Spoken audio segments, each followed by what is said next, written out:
যাবজ্জীবন কারাদণ্ডের মেয়াদ কমানোর চিন্তাভাবনা করছে সরকার। ডাকসুর ৫ ছাত্র প্রতিনিধি চূড়ান্ত। বঙ্গভ্যাক্স টিকার মার্কিন প্যাটেন্ট অর্জন করল গ্লোব বায়োটেক। সরকারকে ৪৮ ঘন্টার আলটিমেটাম দিল গণ অধিকার পরিষদ। বিএনপির বিরুদ্ধে পরিকল্পিত ষড়যন্ত্র চলছে, বললেন রিজভী। ভারী বর্ষণে নদ নদীর পানি বেড়ে ডুবতে পারে ৯ জেলার নিম্নাঞ্চল। নেপালের জেনজিদের দাবি মেনে দুর্নীতি বন্ধের অঙ্গীকার কার্কির। ইসরায়েলে যাচ্ছেন মার্কিন পররাষ্ট্রমন্ত্রী মার্কো রুবিও।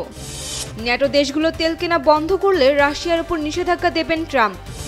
ভারতের বিপক্ষে যে একাদশ নিয়ে মাঠে নামতে পারে পাকিস্তান।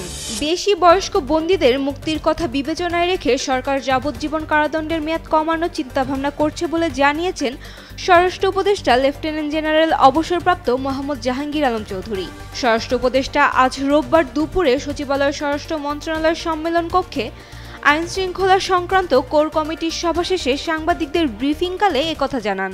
ঢাকা বিশ্ববিদ্যালয় কেন্দ্রীয় ছাত্র সংসদের কার্যনির্বাহী পরিষদের প্রথম সভা অনুষ্ঠিত হয়েছে। রোববার সকালে উপাচার্যের অফিস সংলগ্ন কনফারেন্স রুমে এ সভা অনুষ্ঠিত হয়। সভায় ছাত্র প্রতিনিধি হিসেবে ৫ জনের নাম চূড়ান্ত করা হয়েছে। তারা হলেন VP Abu Sadiq Kayem, GS S M Farhad, AGS Mohammad Mohiuddin Khan, ছাত্র পরিবহন সম্পাদক আসিফ আবদুল্লাহ ও সদস্য সাবিকুন নাহার তামান্না। গ্লোব বায়োটেক আবিষ্কৃত কোভিড-১৯ টিকা বঙ্গভ্যাক্স মার্কিন যুক্তরাষ্ট্রের প্যাটেন্ট পেয়েছে। স্বাধীনতার পর এই প্রথম কোনো টিকা বা ঔষধ উদ্ভাবন যুক্তরাষ্ট্র থেকে প্যাটেন্ট স্বীকৃতি পেল। রোববার দুপুরে রাজধানীর তেজগাঁও শিল্প এলাকায় আয়োজিত এক সংবাদ সম্মেলনে এ তথ্য জানায় প্রতিষ্ঠানটি। গ্লোব বায়োটেক জানায়, বিজ্ঞানী কাকন নাগ ও নাজনীন সুলতানার তত্ত্বাবধানে তৈরি হয় কোভিড-১৯ শনাক্তকরণ কিট, ঔষধ এবং টিকা। গণ অধিকার পরিষদের সভাপতি নুরুল হক নূরের ওপর হামলার ঘটনায় জড়িতদের বিরুদ্ধে কঠোর ব্যবস্থা নিতে অন্তর্বর্তী সরকারকে ৪৮ ঘন্টা সময় বেঁধে দিয়েছে দলটি। রোববার সকালে ঢাকা মেডিকেল কলেজ হাসপাতালে জরুরি সংবাদ সম্মেলন করে এই আলটিমেটাম দেন দলটির মুখপাত্র ফারুক হাসান। বিএনপির সিনিয়র যুগ্ম মহাসচিব রুহুল কবির রিজভী অভিযোগ করেছেন, একটি পরিকল্পিত ষড়যন্ত্রের অংশ হিসেবে বিএনপিকে রাজনৈতিকভাবে কোণঠাসা করার চেষ্টা চলছে। রোববার রাজধানীর ডিপ্লোমা ইঞ্জিনিয়ার্স ইনস্টিটিউটে বিএনপি চেয়ারপারসন খালেদা জিয়ার শারীরিক অসুস্থতা ও ভারপ্রাপ্ত চেয়ারম্যান তারেক রহমানের ১৮তম কারামুক্তি দিবস উপলক্ষে আয়োজিত আলোচনা ও দোয়া মাহফিলে এসব কথা বলেন রিজভী। রাজধানী ঢাকাসহ দেশের বিভিন্ন অঞ্চলে গত কয়েকদিন ধরে বজ্রসহ বৃষ্টি ঝরছে। আজ রোববার দেশের ৬ বিভাগে অতি ভারী বর্ষণ হতে পারে বলে জানিয়েছে আবহাওয়া অধিদপ্তর। শুধু দেশেই নয়, আগামী ৩ দিন উজানে ভারতের অংশেও ভারী বৃষ্টিপাতের আশঙ্কা রয়েছে।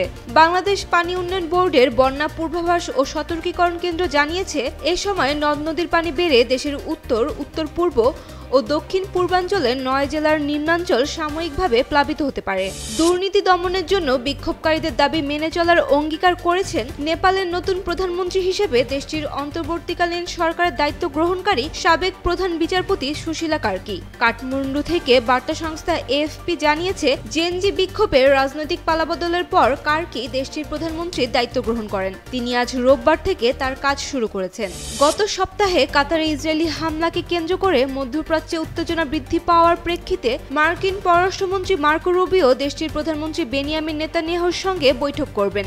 রাজধানী দোহায় হামাস নেতাদের ওপর নজিরবিহীন হামলার জন্য ইসরায়েলকে ট্রাম্পের সমালোচনার পর রোববার শুরু হওয়া রুবিওর সফরটি হচ্ছে। যুক্তরাষ্ট্রের নেতৃত্বাধীন সামরিক জোট ন্যাটো দেশগুলো রাশিয়া থেকে তেল কেনা বন্ধ করলেই মস্কোর বিরুদ্ধে বড় ধরনের নিষেধাজ্ঞা আরোপ করবেন বলে জানিয়েছেন মার্কিন প্রেসিডেন্ট ডোনাল্ড ট্রাম্প। নিজের সোশ্যাল মিডিয়া পোস্টে তিনি আরও প্রস্তাব দিয়েছেন, চীনের ওপর ৫০ থেকে ১০০% শুল্ক বসাতে হবে। রোববার এক প্রতিবেদনে এই তথ্য জানিয়েছে ব্রিটিশ সংবাদ মাধ্যম বিবিসি।